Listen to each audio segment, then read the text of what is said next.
first thing about the early days of my life. Like many others, some were delightful, while some were painful. But regardless the quality I've attached to them, they constitute the experience of my life, and most importantly, they have made me what I am today. Well, my parents were really overwhelmed with joy when I was born on 4th December 1980. I think, shall I just keep the year as the secret? Okay, well, being the eldest in my family, I had a lot of responsibilities to carry. But despite that, I was too frivolous. And most often, people think that I am the youngest among the siblings. I had one younger brother and one younger sister, and despite that, they still think I'm the youngest. That basically it's not because of the size. They were much smaller than me, but probably because of the maturity they have compared to me. I was, on the other hand, was too playful. And growing as a child, it was my mom's dream come true to make me into a graceful Indian classical dancer. So at the age of 4 itself, she has sent me to the dance class. But me, as usual, knowing me being too frivolous and knowing me, I just hated the teacher very much, in fact. That's because she is just too ferocious and she loves hitting on my tiny little toes whenever my steps go wrong. So here I go, I'll be telling my mother, Mom, looks like I have so much of homework to do today. Can I just skip the class? Or I'll just go back to her again and say that, Mom, looks like I'm having a flu and I'm having a fever, I'm feeling too dizzy. Can I just skip the class? That is what I always have lame excuses to tell her.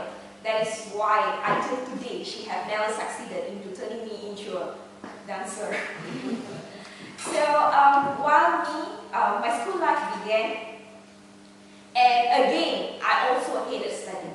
I'm not at all a studious person, at all. I just simply hated books, teachers, and everything except for my friends. I have developed so much of revulsion towards books, schools, and education and all that. There's even one time I actually went to school without a school bag. Can you imagine a student going to school without a school bag? And I've only realized that the school bag is not inside the car when my dad asked me to get out of the car upon reaching my school. When he asked he said, get out, what are you waiting for? I said, I'm looking for my school bag. I said, what, you actually came to school? You made me fetch you all the way to school without a school bag? So that shows how enthusiastic I was into education and studies. So I'm sure that my dad would have regretted his entire life for sending me to school then. And next, I started off with my Form 5 education.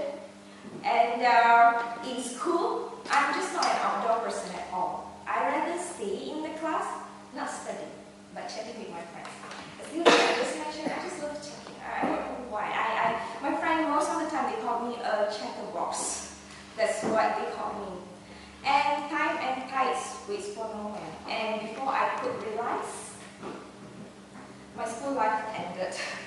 And I have to make a very drastic change in my life. So I got to determine what is next in my life. So that's when I decided, I entered the university life. So I pursued my studies in diploma and property valuation. So that took me 3 years. And within the blink of an eye, I was on the verge of adulthood. And that's when I realized, after doing the course, I realized that this is not what I wanted. Being a property evaluator, you got to be an outdoor person. And knowing me, I'm just not one. And I know you'll be thinking, why on earth then, why did you take up that course? Because before I signed up for the course, people told me that is khusus cepat kaya. So I was so greedy taking up that course, hoping that I can make a big fortune out of that. But when I started off my industrial training, that wasn't the right thing. I just realized that it takes a lot of hard work. You got to go around all the way to look for the location. You got to detect the place, and then you got to evaluate the house, and it takes up so much of work, and I realized that this is not what I wanted.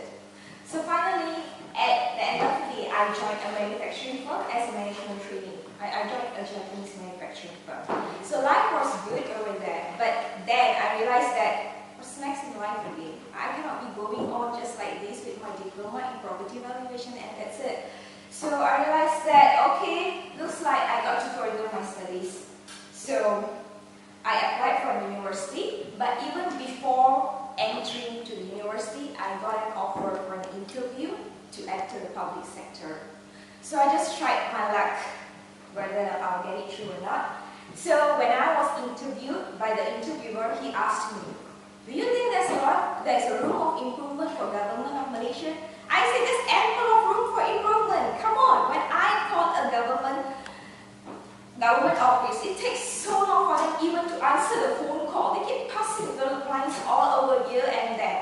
You know, because I wasn't expecting to get through the job at all. Because in my mind, I have determined that I'm going to do my degree, that's it. So since my mom has asked me to just give a try, so I was thinking, why not? I'll just give a try, why not? But to my surprise, I got through the job. I think the interviewer was hoping that I'll make a drastic improvement on the public sector by taking me in, which I'm still trying my level best till to date. And later I joined the Ministry of Finance. And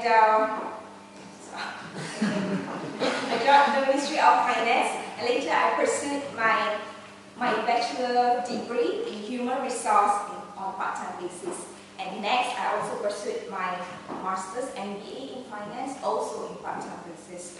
Well, it really took out a lot of perseverance and determination to do it on part-time basis. It wasn't that easy, but thank God I'm grateful. Hard work really pays. I graduated both my master's and my first degree with first-class honors. Wow. And I was promoted in the public sector even before I completed my master's.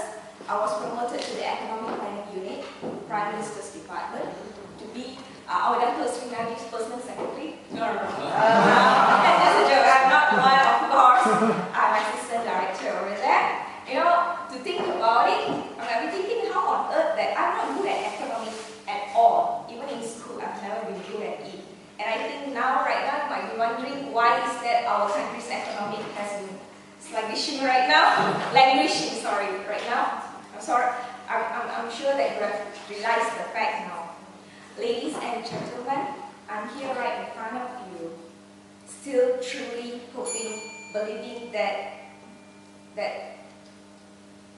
it takes a lot of determination and hard work. I always believe in one thing. It always say that you do not have to see the whole staircase. All you got to do is just take the first step. And being in Toastmasters is among the many steps that I have taken to develop myself. You might fall and trip when you walk on the steps, but that's not the end.